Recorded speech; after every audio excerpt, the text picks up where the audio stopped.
யார் தாயை நோகடிக்கிறானோ அவனுக்கு சக்கராத்துல களிமா வராது. அது சஹாபியா இருந்தாலும் சரி. ஜும்மா முடிஞ்சு போய் சோத்துல கை வைக்காம தாயுடைய கால்ல ஒழுங்கு மன்னிப்பு கேளுங்க.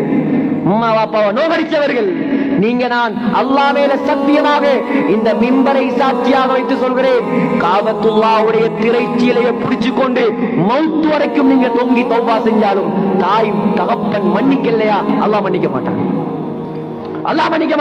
இது கசப்பா இருந்தாலும் சரி, மிம்பர்ல இருந்து இறங்கினதுக்கு பின்னால் நமக்கு ஏசினாலும் சரி. சகோதரர்களே, என்ன வாழ்க்கை இது? நாளைக்கு கண்ண மூடினா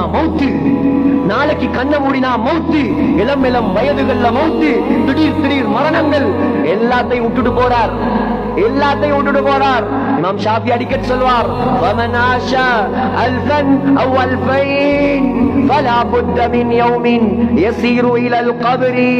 மனிதனே, நீ 2000 வருஷம் வாழ்ந்தாலும் ஒரு நாளைக்கு கபர்ல தான் போகும். ஹாரூன் ரஷீதுடைய மகன், فإذا حملت إلى القبور جنازة فاعلم بأنك بعدها محمول. சொல்லுவார், ஜனாசாவை தூக்கி கொண்டு செல்லக்கூடிய நமக்கு சொன்ன கதை இது. எத்தனை ஜனாசாவை தூக்கி இருப்போம் நாம, எத்தனை ஜனாசாவை அடக்கி இருப்போம் நாம. சொன்னார் ஹாரூன் ரஷீதுடைய மகன், ஏ மனிதனே, ஜனாசாவை தூக்கி கொண்டு செல்லும் போது நன்றாக உள்ளத்தில் பதிய வைத்துக் கொள், உன்னையும் ஒரு நாளைக்கு இப்படித்தான் தூக்கிக்கிட்டு போறான். என்னத்தை வைப்பான் சகோதரர்களே? ஒரு ஊர்ல ஒரு ஜனாசாவுடைய காது பூ கலண்டு வரல, காதை வெட்டி கலட்டி எடுத்தான். அப்படியான மிருகங்கள் வாழக்கூடிய உலகம். நீ சேர்த்த தங்கம், நீ சேர்த்த பணம், நீ சேர்த்த சொத்து எதுவுமே வராது. உலகத்துல வாழக்கூடிய காலத்தில் உம்மா வாப்பாவை சந்தோஷப்படுத்துங்க, அல்லாஹ்வை சந்தோஷப்படுத்துங்க, அமல்களை கூட்டிக் கொள்ளுங்கள். அல்லாஹ் நம்முடைய முடிவுகளை சிறந்த முடிவாக ஆக்குவான். எனவே கண்ணியமான சகோதரர்களே, முஸ்லிம்கள் செறிந்து வாழக்கூடிய இந்த ஊரில் நாம் இருக்கிறோம்.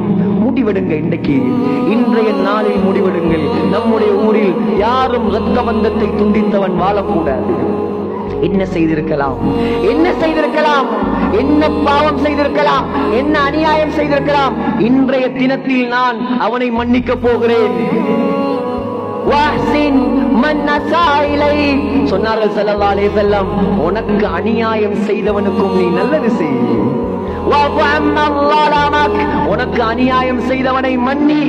இப்ப ஜும்மா முடிஞ்ச ஒரு சிலர் வருவாங்க, எங்க உம்மா அப்படி செஞ்சாங்க, இப்படி செஞ்சாங்க. உம்மா எப்படி செஞ்சாலும் அது கவுண்ட் இல்ல. அந்த கதை எங்க வந்து கதைக்க வேணாம். உம்மா என்ன செஞ்சாலும் உம்மாதான். காபிராக இருந்தாலும் உம்மாதான். வாப்பா தான். ஓண்ட சொத்துல இருந்து